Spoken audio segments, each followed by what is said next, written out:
नमस्कार, श्री स्वामी समर्थ. स्वागत आहे तुमचं पुन्हा एकदा आपल्या चॅनलवरच्या एका नवीन ब्लॉगमध्ये.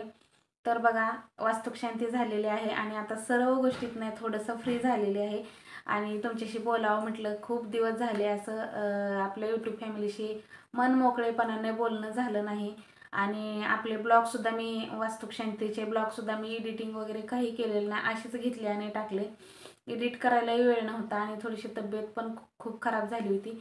कारण सारखं चालू आहे, काम चालू आहे, थकवा खूप खूप जाणवत होता. त्याच्यामुळे व्हिडिओसुद्धा असेच टाकून दिले. तर आता सर्व काही झालेलं आहे, वास्तुशांती झालेली आहे आणि कामाचा पण बऱ्यापैकी ताण कमी झालेला आहे. आई आणि समर्थ आहे तिथंच, गेले नाहीत आणखीन. बाकीचे सगळे पाहुणेरावळे आले गेले सगळे. तर आता थोडंसं शांत झालं आहे आणि म्हटलं चला आता आपल्या डेली ब्लॉगला सुरुवात करूया. आणि रोज थोडे थोडे असं करत करत शेअर करत जाईन मी. कारण एकदमच आता आपल्याला पूर्णपणे बंद झालं होतं आणि आता एकदम अचानक चालू करायचं म्हणजे थोडंसं हे होतं. तर बघा, आणखीन तुम्हाला एक सांगायचं आहे की ह्यावेळेस मला गुरुचरित्राचं पारायण करायची खूप इच्छा होती, पण ह्या सगळ्या दगदगी आणि धावपळीमुळे गुरुचरित्र पारायण ह्यावेळेस माझं चुकलं, करता आलं नाही. आणि स्वामींचं सुद्धा पारायण करता आलं नाही. कुठलीच मला पारायण ह्यावेळेस करता आली नाहीत. पण मार्गशीर्ष महिन्यामध्ये कधीही केलं तरी चालतं, मी एंडिंगपर्यंत करेल असं मी म्हटले. कारण आता सप्ताह चालू आहे, गुरुचरित्राचा सप्ताह चालू आहे, आपला दत्त महाराजांचा सप्ताह चालू आहे. तर आपल्याला गुरुचरित्राचं पारायण किंवा स्वामी चरित्राचं पारायण मला काहीच करता आलं नाही. तर असो. आणि एक गोष्ट इतकी छान घडते की इकडं राहायला आलं तसं रोज एक 4-5 अशा गायी फिरतात आणि रोज एका गाईला तरी नैवेद्य आणि पोळी वगैरे खाऊ घालते मी. कारण आता सप्ताह चालू आहे आणि मला इतकं छान वाटते की आपल्या दारामध्ये मनाने गाई येते आणि तिची पूजा वगैरे करून तिला हरभरा डाळ गूळ चारली मी आणि पोळीचा नैवेद्यसुद्धा चारेन. आणि आता रोजच येते ती गाय. तिला एकदा सवय पडली ना तर ती रोजच येते. तिला फक्त चालली असताना फक्त आवाज दिला तरी ती येते गाई. तर असं गाईची पूजा रोज माझ्या हातून होईल इतकी छान मला सगळ्यात भारी गोष्ट इथं नवीन घरामध्ये आल्यावर एवढी वाटली की इकडं गायी येतात आणि गाईची आपल्याला पूजा रोज करायला मिळणार. बघा, भाग्यवंतालाच गाईची रोज पूजा करायला मिळते, कोणालाही रोज गाईची पूजा करायचं भाग्य प्राप्त होत नाही. तर मला खूप छान वाटलं की गायी येतात इथं. तर चला, तर असो. आता इथून पुढे आपले डेली ब्लॉग तुम्हाला पाहायला मिळतील. आणि खरंच आपले व्हिडिओ जर मनापासून आवडत असेल तर एक लाईक करा, शेअर करा आणि आपल्या स्वामी भक्त परिवार या चॅनलला सबस्क्राईब करा नवीन असेल तर. चला, तर आपल्या व्हिडिओला सुरुवात करूया. श्री स्वामी समर्थ. तर इकडे चालू आहे म्हणजे सकाळची तुळशीची पूजा. सकाळी सकाळी देवपूजा आणि तुळशीची पूजा झाल्यानंतर खूप प्रसन्न वाटतं. आणि बघा, गाय मात्र 12च्या दरम्यान येते, 12, 12:15 ह्या दरम्यान गाय येते रोज. मी शॉर्ट व्हिडिओसुद्धा टाकलेले आहेत गायीचे. खरंच मला त्या गोष्टीचं एक कौतुक वाटतं की 12च्या 12:15च्या दरम्यान गाय येते. दत्त महाराजांचा सप्ताह चालू आहे आणि रोज दारामध्ये गाय येते. खरंच म्हणतात ना, भाग्यवंतालाच गायीची पूजा करायला मिळते किंवा त्याच्या दारामध्ये रोज मनाने गाय येऊन उभं राहते. आपण कुठंतरी स्वामी भक्त आहोत आणि स्वामींच्या आज्ञेनेच आपल्या दारामध्ये गाय येते. ह्या गोष्टीचा मला खूप आनंद झाला आणि मी रोज आता ती मनाने येते, त्याच्यामुळे मी रोज तिची पूजासुद्धा करणार आहे. ती पहिली तुळस जी आहे तर त्या पहिल्या मालकाची आहे, जे इथं राहत होते. आणि आत्ता ही तुळस जी आहे ती मी लावलेली आहे. आमच्या वास्तुशांती दिवशी ही तुळस लावलेली आहे. म्हटलं त्यांनी जर कदाचित ती तुळस काढून नेली तर आपली स्वतःची एक तुळस असावी, म्हणून ही तुळस लावलेली आहे मी. तर बघा, घर तुळशी वृंदावनाशिवाय अपूर्ण आहे, म्हणून दारामध्ये तुळस ही आवर्जून असावी.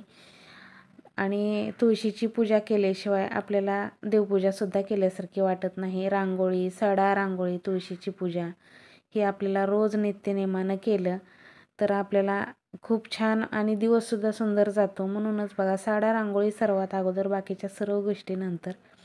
सकाळी लवकर उठल्यानंतर आंघोळ झाल्यानंतर पहिले मी तुळशीला पाणी घालून घेते. सडा रांगोळी सर्व करते. आंघोळीच्या अगोदरच सडा मारलेला असतो, फक्त रांगोळी राहते. तर ह्या गोष्टी माझ्या नित्यनेमाच्या असतात. आणि ह्या मी खूप गावी होते त्यावेळेस खूप मिस करत होते, कारण मला गावामध्ये दारामध्ये सडा रांगोळी करता येत नव्हती. आणि झालं आता माझ्या मनासारखं. माझं जसं स्वप्नातलं घर मला पाहिजे होतं तसं मिळालं आणि माझं पुण्यातल्यासारखं पहिल्यासारखं रुटीन हे चालू झालं. पुणे सोडल्यानंतर मला कधी वाटलंसुद्धा नव्हतं की माझं स्वतःचं हक्काचं एवढं छान असं घर होईल. मी स्वामींना ह्या एरियामध्ये आम्ही रेंटने म्हणजे भाड्याने घर पाहत होतो आणि बऱ्याच वेळा मी इथं आले आणि भाड्याने घर पाहत होतो. पण खरंच मला घर काय जसं मला पुण्यातलं घर आहे माझं, तसं मला घर पाहिजे होतं आणि मला अजिबात मिळत नव्हतं तसं. मला टेन्शन पण यायचं. म्हणलं रेंटनी पाहतोय आम्ही घर, तरीसुद्धा मला पुण्यातल्या घरासारखं घर मिळेना नाही भाड्याने राहण्यासाठी सुद्धा. पण स्वामींच्या मनात वेगळंच काहीतरी होतं. स्वामींची सेवा केलेली कधीही वाया जात नाही. स्वामी त्यांच्या भक्ताची इच्छा मनातल्या पूर्ण करतात. मी तर भाड्याने घर पाहत होते, पण मला माझ्या स्वामीने स्वतःचं आणि हक्काचं माझ्या स्वप्नातलं घर दिलं. मला वाटलं पण नव्हतं, स्वप्नातसुद्धा मी कधी विचार केला नव्हता. एवढे 20-22 लाख रुपये घालवायची माझी ही सुद्धा नव्हती. कारण पुण्याचं घराला एवढे मोठे पैसे गेलेले होते आणि ते सोडून ते रेंटनी दिलं आणि आम्ही गावी आलो आणि परत इकडं नव्याने सगळं चालू करायचं ही काही गोष्ट सोपी नव्हती. पण स्वामींची साथ होती म्हणूनच ही गोष्ट शक्य झाली. अशक्य ही शक्य करतील स्वामी. जी गोष्ट मला अशक्य वाटत होती ती स्वामींनी शक्य केली आणि खरंच माझ्या मनातील इच्छा स्वामींनी पूर्ण केली. म्हणजे मला वाटलंच नव्हतं की माझं स्वप्नातलं स्वतःचं घर होईल आणि ते स्वामींमुळे झालं सक्सेस. आणि खरंच 1 वर्षाच्या आत स्वामींनी मला इथं सेटल केलं. आणि मी त्यावेळेस पुण्याहून येताना म्हटलंसुद्धा होतं स्वामींना की काय जे आहे ते तुम्हीच आता माझं आयुष्याची जी नौका जी आहे ती तुम्हीच आता तारणार आहात. आता मी इथं हारले असं म्हणून मी तिथून पुण्यातनं आले होते. पण खरंच माझ्या स्वामींनी माझं खूप चांगलं केलं आणि ज्या गोष्टी मला कधीही वाटलं नव्हतं एवढं हे होईल, त्या सर्व गोष्टी माझ्या स्वामींनी सुरळीत केल्या आणि माझी संसाराची नौका पुन्हा माझ्या स्वामींनी जाग्यावरती आणली. आपल्या स्वामींचा फोटो आणि स्टँड होतं ना, तर ते काही आणखीन लावलेलं नाही. पण दत्त जयंतीच्या अगोदर मी ते स्टँड लावेन, कारण माझ्या स्वामींच्या पादुका आहेत तिथं आणि पादुका आता सध्या मी देवघरामध्येच ठेवलेल्या आहेत. स्वामींची मूर्ती, स्वामींच्या पादुका देवघरामध्येच आहेत. फोटो मात्र वरती लावलेला आहे आणि स्टँड आणखीन काही तिकडून काढून आणलेलं नाही तिकडच्या घरून. दत्त जयंतीच्या अगोदर आणणार आहे आणि ते स्टँड, पादुका ज्या आहेत पहिल्या जशा माझ्या गावी असताना होत्या तशाच मी लावणार आहे. कारण त्या खूप छान ह्याच्यात स्टँडमध्ये खूप छान दिसत होतं ते. तर बघा इकडं गाय आलेली आहे आणि गायीची बरोबर 12ची यायची वेळ आहे. आज 12 वाजता आलेली आहे. तिला अगोदर पोळी खाऊ घातली आणि त्यानंतर तिची पूजा केली. कारण काय होतं, पोळी हातात दिसली की ती पूजाच करू देत नाही, म्हणून आधी तिला पोळी चारली आणि नंतर तिची पूजा केली. हळदी कुंकू लावून पाया पडले आणि खरंच आणि ही आली की त्याच्यानंतर आणखीन काल जी आली होती ती सुद्धा गाय आली आणि दोन्ही गायी संगच आल्या. मी बरोबर 11:30ला बाहेर बसत असतो आम्ही कामावरून. तर त्या दरम्यान ती येतातच आणि मग आपण बसलेलं दिसले की ते येतातच.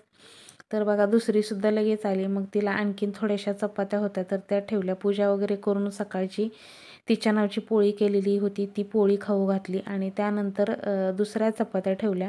कारण ती जातच नव्हती, तिला आणखीन खायचं होतं.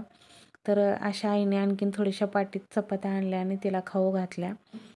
आता त्या येतात माहीत झाले, त्याच्यामुळे आता दोघींना 2 पोळ्या ही मी रोज करणार आहे त्यांच्या नावच्या.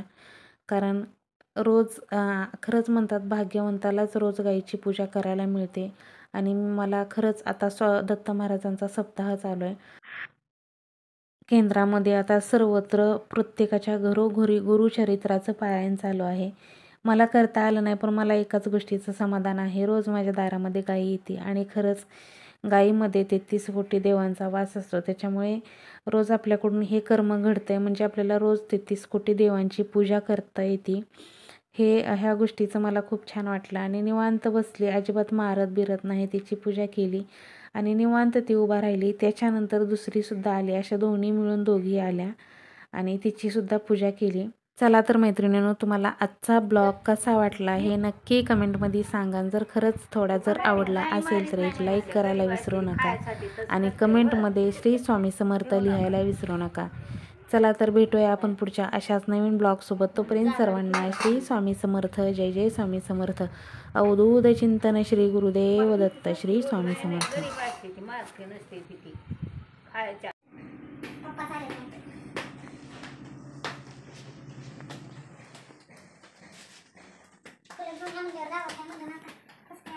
कामावर आहे का म्हटलं का काय माहीत नाही.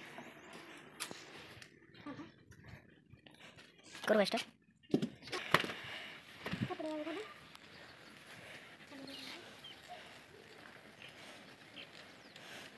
याला माझेच कपडे दिसते त्या.